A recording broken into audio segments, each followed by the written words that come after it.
संगपेरपुर में विश्राम किया और अगले दिन प्रातःकाल यहाँ गुह ने थोड़ा कहा था कि प्रभु जब आप आ ही गए हैं तो मेरे नगर में पधारिए, मेरे नगर को पवित्र करिए। ये जब बात बोली तो लक्ष्मण जी थोड़ा व्यंग में हंस गए। बोले देखो दिमाग बिगड़ गया, भगवान ने जरा सी लिफ्ट क्या मारी, गांव के माजरे को ही नगर कहने लगा। माजरा, छोटा सा माजरा होता ना गांव का बच्चा। तो गुह ने लक्ष्मण जी को हंसते देखा, बोले लगता है आप मेरी बात पर हंस रहे। बोले हाँ, हंसना स्वाभाविक है, तेरा तो गांव भी नहीं है भले आदमी और तू इसे नगर कह रहा है। गुह ने कहा लक्ष्मण जी नाराज मत होइए, अब मेरा गांव गांव नहीं है, मेरा गांव नगर हो चुका है और अयोध्या अब नगर नहीं है, अयोध्या गांव बन चुका है। बोले तेरे गांव को किसने महानगर पालिका का दर्जा दे दिया? बोले सुमित्रा माँ ने। याद करो कल माँ ने क्या कहा था, अवध तहाँ जहाँ राम अवध तहाँ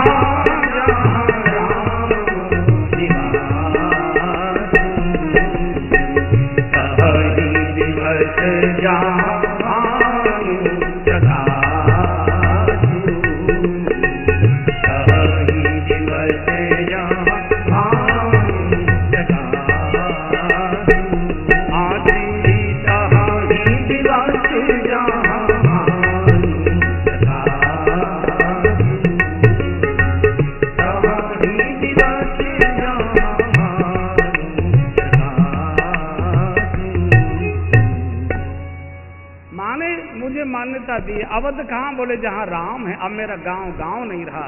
लक्ष्मण जी मौन हो गए। भगवान ने कहा भैया चलते, लेकिन पिताजी की आज्ञा है, शर्त है 14 वर्ष तक गांव नगर पुर इनमें मैं जाऊंगा नहीं। गांव के बाहर एक सिंसुपा वृक्ष के नीचे कुटिया बनाई, यहाँ निवास किया।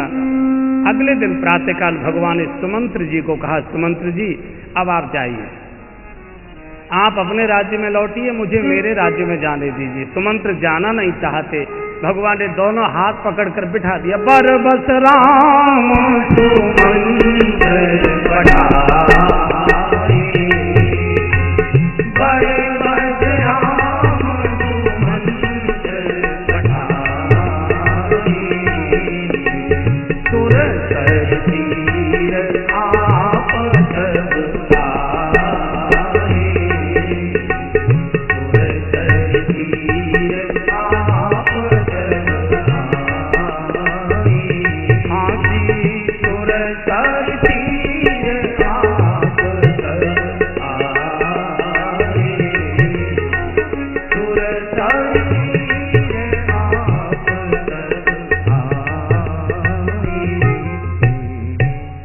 सुमंत्र सुमंत्र लौटना नहीं चाहते, लौटा दिया, जबरदस्ती बिठाया, वापस जाए। और अब भगवान गंगा जी के किनारे आ गए। केवट की सबसे रसीली लीला यहाँ से गोस्वामी जी प्रारंभ करते हैं। नाव में केवट बैठा है, भगवान बिल्कुल केवट के पास जाकर खड़े हो गए और जगत का दाता, भवसागर पार कराने वाला, गंगा पार होने के लिए केवट से नाव की मांग करते, भैया हमको अपनी नाव में बिठाकर गंगा पार करा दो, इस किनारे से उस किनारे तक पहुंचा। भवसागर का किनारा देने वाला स्वयं किनारा मांग रहा है। भगवान चाहते तो योग मार्ग से भी जा सकते थे। जब 3 डग में सारे ब्रह्मांड को नाप सकते तो गंगा जी तो थोड़ी ही थी, लेकिन भगवान बड़े मर्यादा पुरुषोत्तम, मर्यादावादी है। भगवान जानते कभी किसी की मर्यादा भंग नहीं करनी चाहिए। जिसने कुछ मर्यादा रेखा बनाई है अपनी, अगर आप उसके पालन में सहयोग नहीं कर सकते तो कृपया हंसी मजाक करके किसी की मर्यादा भंग भी मत करिए। घाट की भी अपनी मर्यादा होती है। घाट का मालिक ये नाविक होता है, इसलिए भगवान सबकी मर्यादा का। जैसे भगवान बाग में गए थे तो माली ने कहा नहीं सरकार आप बैठिए, बाग का मालिक मैं हूँ। जनक जी तो लगा चुके हैं, उनकी तो संपत्ति है। तो बाग का जो मालिक होता है वो नहीं होता जिसने बाग लगाया है, बाग का मालिक माली होता है। अगर बाग का मालिक भी जाकर कोई फूल तोड़ता तो माली टोकते नहीं बाबू साहब, नहीं सेठ जी आप मत तोड़िए, आपको नहीं मालूम, मैं लाता हूँ आपके लिए, आप आराम से बैठे। सबकी अपनी अपनी मर्यादाएं होती हैं। और गंगा जी बेटी हैं भगवान की, श्री चरणों से प्रकटी हैं और बेटी की मर्यादा का कभी उल्लंघन नहीं करना चाहिए। बाप को बेटी की मर्यादा का पालन करना चाहिए, उसकी रक्षा करनी चाहिए, बेटी की मर्यादा कभी नहीं लागनी चाहिए। इसलिए हमारे भारतीय शास्त्र में तो बेटी को डांटना भी अपराध है। बेटी को बेटे को पीटना पुण्य है और बेटी को डांटना अपराध है। बेटा पिटेगा तो ठीक रहेगा, और बेटी को अगर डांटोगे तो बेटी बहुत रोती है। बाप की डांट जब पड़ती है बेटी बहुत रोती है। ये पाप कभी मत करना, कितना भी बड़ा अपराध कर दे लेकिन बेटी को डांटो मत, उसको रुलाओ, बहुत बड़ा पाप। बेटी के जो आंसू होते हैं वो बहुत आनंददायी भी होते हैं और बहुत पीड़ादायी भी हुआ करते हैं। भगवान केवट के पास आ गए। मैं थोड़ा विषय से हटकर आपसे चर्चा करूंगा। देखिए, केवट ने न भजन किया, न जप किया, न तप किया, न अनुष्ठान किया, और भगवान इसके पास आकर खड़े हो गए। बिना बुलाए भगवान 2 जगह गए हैं, आज केवट के यहाँ, कल को शबरी जी के यहाँ जाएंगे। शबरी ने भी बुलाया नहीं है। ऋषि मुनि खड़े हैं हार ले लेकर, मालाएं ले लेकर। भगवान पूछे हमको शबरी का रास्ता बताओ, शबरी के आश्रम का रास्ता। शबरी के आश्रम पगधारा, बिना बुलाए दोनों जगह आए। आज केवट की चर्चा करते हैं, कल शबरी की चर्चा करेंगे। क्यों आ गए भगवान? मैंने शायद राम जन्मोत्सव में, हालांकि वो हल्ला गुल्ला का प्रसंग चल रहा था, मैंने बोला था कि भगवान को कभी स्वयं खोजने मत जाइए। भगवान कभी खोजे नहीं जाते। कहाँ खोजने जाओगे? उनकी हुलिया क्या है, पता ठिकाना क्या है, पहचान क्या है? कुछ नहीं कर। आज तक किसी भक्त ने भगवान को नहीं खोजा। हनुमान जी जैसे भक्त ने भी भगवान को नहीं खोजा। आप तो खोजते खोजते भगवान ही हनुमान जी के पास आए हैं। ऋष मूक पर्वत नियर आया। हनुमान जी खोजने गए हैं भजन को, भक्ति को। भजन खोजो जीवन में, भक्ति खोजो, संत को खोजो, भगवंत को मत खोजो। भगवान स्वयं आएंगे। जैसे चोर कहीं भी छुप जाए, जैसे चोर को खोजने के लिए पुलिस आती है और पकड़कर ले जाती है, ऐसे ही भक्त किसी भी कुटिया झोंपड़ी में गुफा में छुपा हुआ बैठा होगा, भगवान वहीं पहुंच जाता है, प्रकट हो जाता है। बोल भैया क्या चाहिए? आ गया, बोले क्या चाहते? तो भगवान खोजे नहीं जाते, फिर भगवान पुकारे जाते। भगवान पुकारे जाते भरे हुए हृदय से, दर्दीली आवाज से, रुंधे हुए कंठ से, कपकपाते होठों से, डबडबाती आंखों से, बिल्कुल दर्द भरी, टीस भरी, कराहट भरी भगवान तिल मिला जाए। पुकारना क्यों पड़ता है?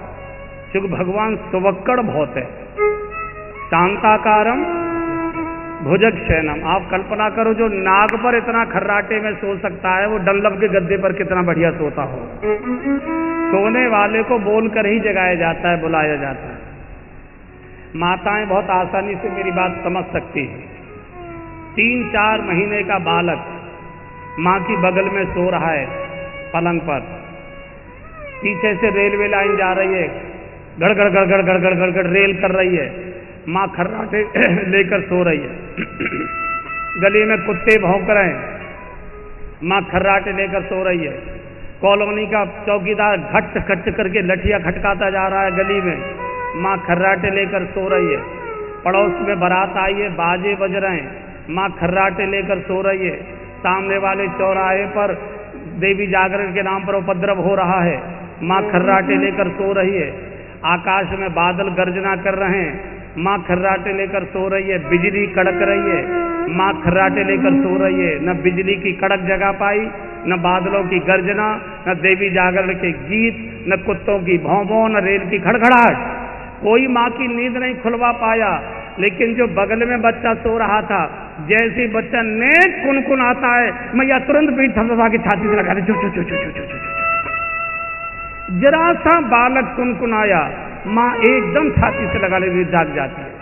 इस सृष्टि में कोई घटना भगवान को नहीं जगा पाती, लेकिन भक्त अपनी कुटिया में बैठकर जैसे ही पुकारता है, भगवान को भाग कर आना पड़ता है। रुके नाना भाजी न जायो भजन में मोरे, नाना भाजी न जायो भजन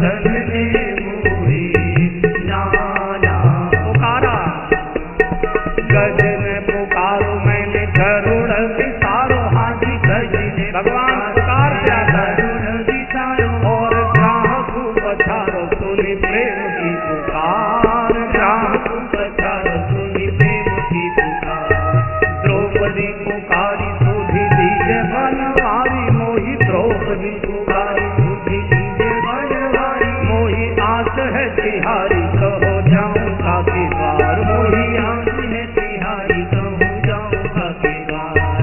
सुनी के नहीं करी देर मैंने, सुनी के नहीं करी देर मैंने, तोर सही तीर बढ़ायो बढ़ायो नाना तीर जायो भक्तन ने मोहे नाना।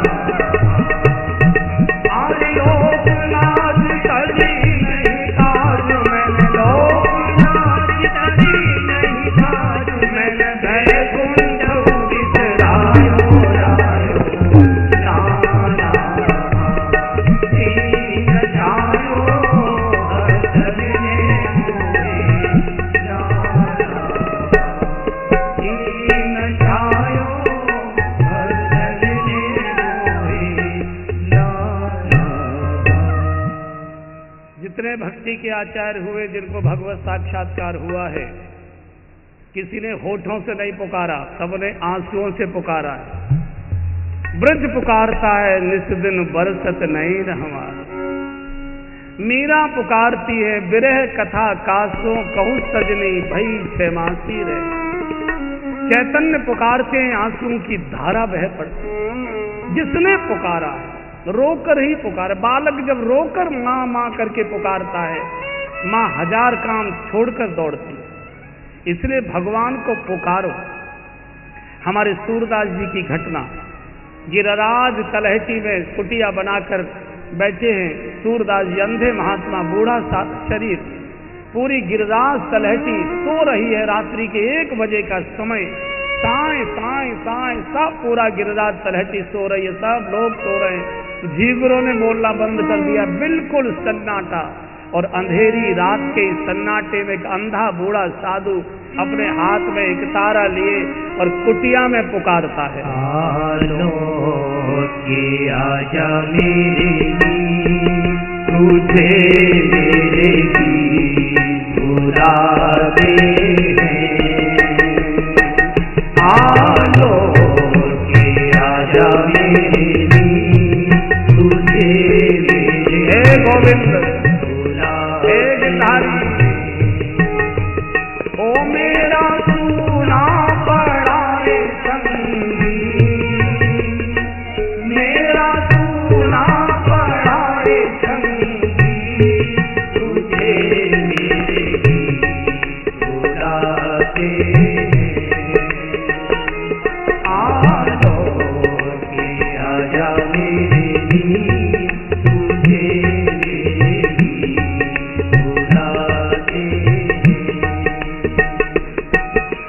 बरसे गगन मेरे बरसे नयन, देखो चलते हैं मन अब तो आजा। बरसे गगन मेरे, बादलों से ज्यादा मेरी आंखें बरस रही, देखो चलते हैं मन अब तो आजा। शीतल पवन ये लगाए अगन, मुखड़ा दिखा जा। शीतल पवन ये लगाए अगन, ओ सजन अब तो मुखड़ा दिखा जा। तूने भली